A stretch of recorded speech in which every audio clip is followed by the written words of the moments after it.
Hi, welcome to Wellness in Focus. We have a fantastic guest here today. We have Jisella Dolan, and she is changing the game with how we support our loved ones as they age in home and how we support caregivers, which she is passionate about. And I am so excited to have you here today with us. Oh, thank you, Kate. I'm delighted to be here with you. Yes, this topic is very important to me, not only my day-to-day work, but also for me personally. I've navigated end of life with my father and my stepfather recently, and I have a 13-year-old daughter who's amazing and still likes me, but we're navigating that, and I'm helping my mom who's in her mid-70s. So I'm really living and breathing family caregiving, and I know so many of us are. I know you are, and so it's wonderful to have this opportunity, and we firmly believe that aging in place, supporting family caregivers, wellness, all of these things are part of the healthcare ecosystem, and so we're glad to be part of this conversation. So thank you for your leadership. Well, thank you, and thank you for sharing your knowledge today. And I want to start with your knowledge around a term I've heard you use a few different times, which I love, and that is this idea of the Panini Generation. So what is the Panini Generation? Yeah. It is a delicious Italian sandwich that I think many of us love. I know I do. But we started using this term really in connection with the concept that many of us have already heard, the sandwich generation. That's a term that's been used for decades to really describe people who are providing care for children, raising young adults, as well as providing care for older loved ones or loved ones in their lives, partners with chronic conditions. And it's this idea of you're sandwiched in the middle of these responsibilities and obligations and commitment. But what we're seeing is an increased smashing or squishiness for family caregivers because of some different demographic trends, Kate. We know people are living longer. The 100-year life is becoming more commonplace, and that's wonderful. I think all want to live longer lives. But that means we're going to need more support and resources and family caregivers to help with our older population. And so right at the heart and the moment when you're really leaning into, like I am, to being a mom to a teenager, that's when all of a sudden your parents are really needing a lot more care and support. There's just this panini flattening, this feeling of being just pressured in ways that we've never felt before as humans. And there's a lot of heat and a lot of stress with that. And it's really going to take all of us in our leadership roles and in our own personal lives to support and navigate these increased family caregiving challenges. I think that is so important because that squeeze is happening to so many people around us, either ourselves or others. So thinking of the Panini Generation, what are some of the greatest challenges then that this Panini Generation is facing, especially women who are in these roles? Absolutely, Kate. We find that with family caregiving, more than 2/3 of our family caregivers are women, although more men are moving into that space. And we know that more than 2/3 of caregivers work. So there is a lot of pressure when it comes to not only handling the responsibilities of raising your children and parenting your parent, but then also managing your responsibilities and your expectations of your employer. Regarding specific challenges, I think one of the biggest we can all probably relate to is we just don't have enough time. And when you have all of these different responsibilities and things that you're trying to manage, the lack of time just creates that stress. Our research has shown in general that family caregivers struggle emotionally, physically, mentally, more so than someone who isn't managing those family caregiving responsibilities for an older adult. It impacts really all parts of your life. So it impacts your health and mental well-being. Family caregivers typically don't take time to take care of themselves, and especially when it comes to physical and mental health, so there's stress there. And there's ways that employers can support that self-care for employees who are navigating that. That's critically important. Trying to find flexibility in your day to manage all of the various responsibilities is another challenge, especially if you are working full-time and have a role where it's difficult to be able to step out and go to a doctor's appointment with your mother or to, head off to pick up a child from school. And then lastly, there is this financial impact. We know that family caregivers are often stepping in to cover the financial commitments of their parents and older loved ones in their lives. And so there is this increased burden, not only in the financial support of their own children, but then having to look at how do I also support mom and dad as they're navigating expensive healthcare and other financial commitments as they age. Those are so many different challenges that impact people in different ways.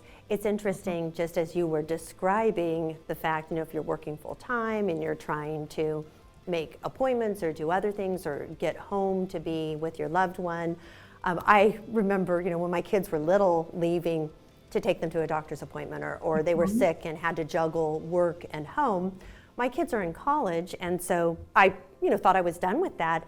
And I'm just on the tip of the iceberg of this Panini Generation, but all of a sudden I have doctor's appointments I'm attending with my mom, which wasn't even anything on my radar. So she started to have a few different things and asked me if I could attend, an appointment here or there, take her, all of a sudden I'm in there taking notes, trying to, keep up and make certain I understand about her care.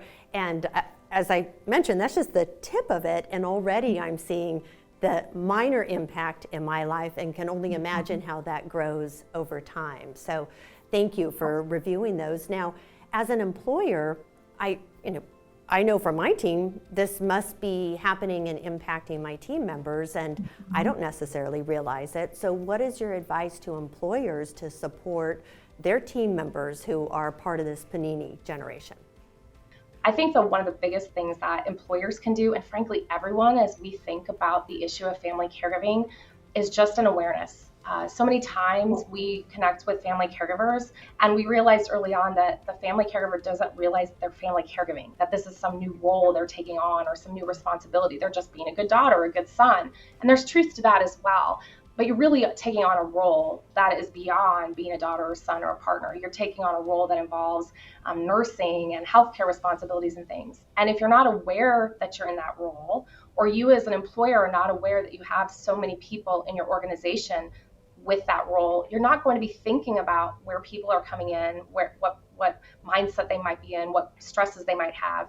And you probably won't be thinking about the resources and support that you either personally need as a caregiver or that you want to offer to your employees. So we really, as we're working with employers and others, we really suggest just leaning into the conversation, creating space and communication and transparency with your workforce, saying, we know many of you are juggling responsibilities not only as parents, but also as family caregivers for older adults or loved ones with chronic conditions. We understand this is challenging. We're here for you.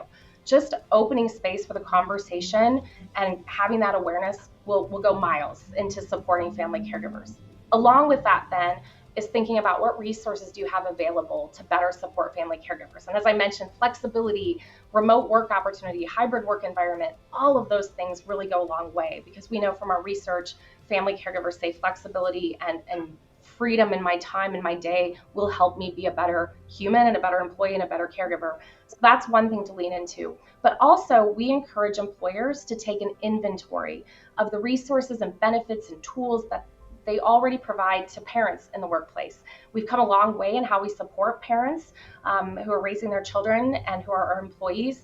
And we would suggest that if you look at the benefits you provide parents, if you bump those slightly out and expanded them to support caregivers for parents, they would do the job. That would cover most of the needs and opportunities to better support family caregivers.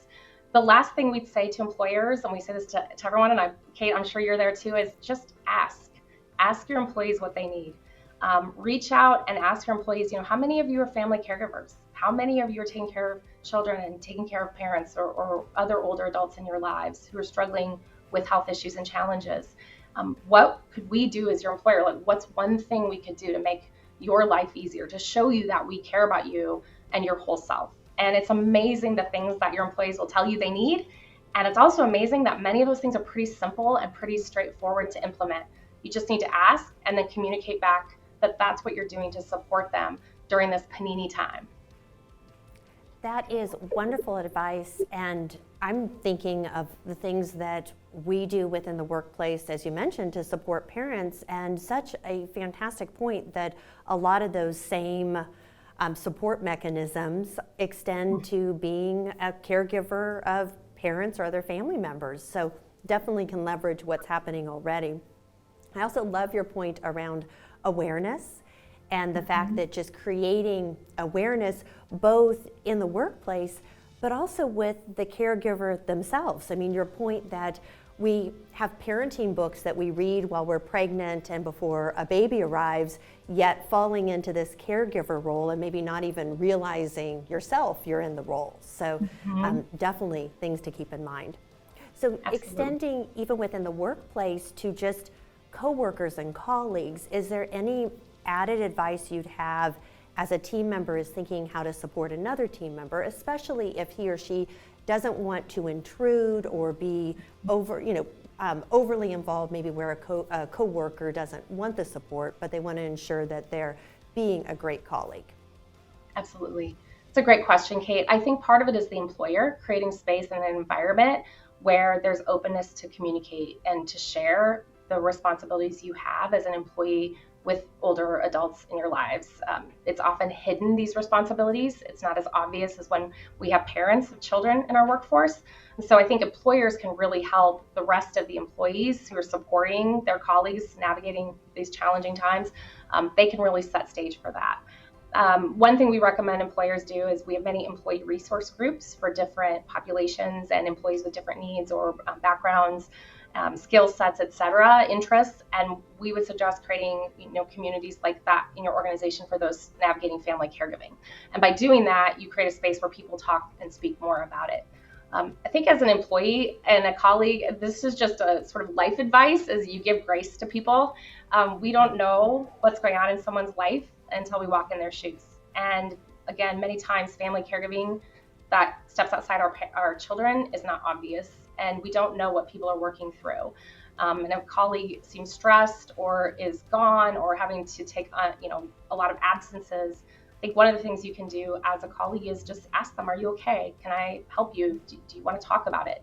And many times just having someone reach out like that goes a long way so that people don't feel alone.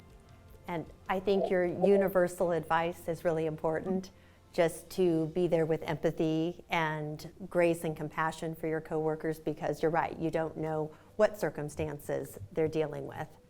So one last question. So for those who maybe aren't yet in the full Panini experience, Yes. What piece of advice would you have as people look forward and are thinking about when their parents or loved ones get to that point? Great question, Kate. I'd encourage people to start planning now. We, as you said, make all sorts of plans for different chapters of our life, getting ready to start our first job or go on to college, university, certainly when we get ready to start a family, have a child. For some reason, we don't want to have the conversations with our parents about end of life. And it's probably because it's looking at mortality. When I got the job offer to start at home instead, we found out that same day that my dad had 6 to 18 months to live. And I was very young to be losing my father. I was at an age where, again, we were all starting to become parents, not parenting our parents. And having to face the mortality of my father was so challenging. And it was something I was in really denial about. I think it's very human for us to not want to spend energy thinking about losing the people we care about the most in our lives. And frankly, then that means we're mortal too. But there is a reality that we are going to live much longer lives. Like the 100-year life is going to become the norm. And that's amazing.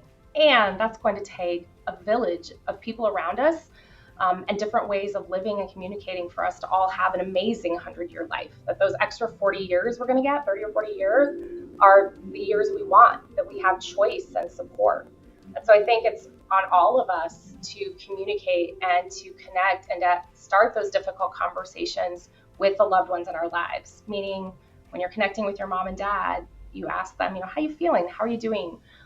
You've lived in this house for 30 years. Is this where you want to stay? What are you thinking about the last chapter of your life? And just creating space to have those conversations, because you can begin to prepare. We often find in our work that it's urgent care needs. We get the call when people are in the hospital with a parent about to be discharged, or they just got the dementia diagnosis for their mom, or their dad is on hospice and they have 90 days to live. And people are not prepared for that, financially, physically, mentally, emotionally, in the workplace, with their other responsibilities. But if we spend time now really reflecting on that, what our parents want in their journey at the end of life and what we want, we can start to put things in place. When those moments come up, we're prepared. And not just prepared with the logistical stuff, but really mentally prepared to say, I know that this is this last, act for my mom or my dad, and I know what they want, and we've already talked about it, and we're ready, and it will be the best last act possible. And we can really connect before they pass. I think that's what we all want, and so preparing now, opening those conversations now, will help us to have the future that we all desire, not only for our loved ones, but for ourselves. Absolutely. Those conversations to make sure that last lap, that last chapter, that, rest of the journey is done in a way that is fulfilling for everyone involved and in a loving way, right? Yeah. So thank you so much for your great advice on, I think, supporting all of us in loving our loved ones in even better ways. So thank you for your time today, and thank you for preparing us to be even better in the Panini generation or experience that we're Yes. going to all have at some point. Thank you so much. Thank you, Kate.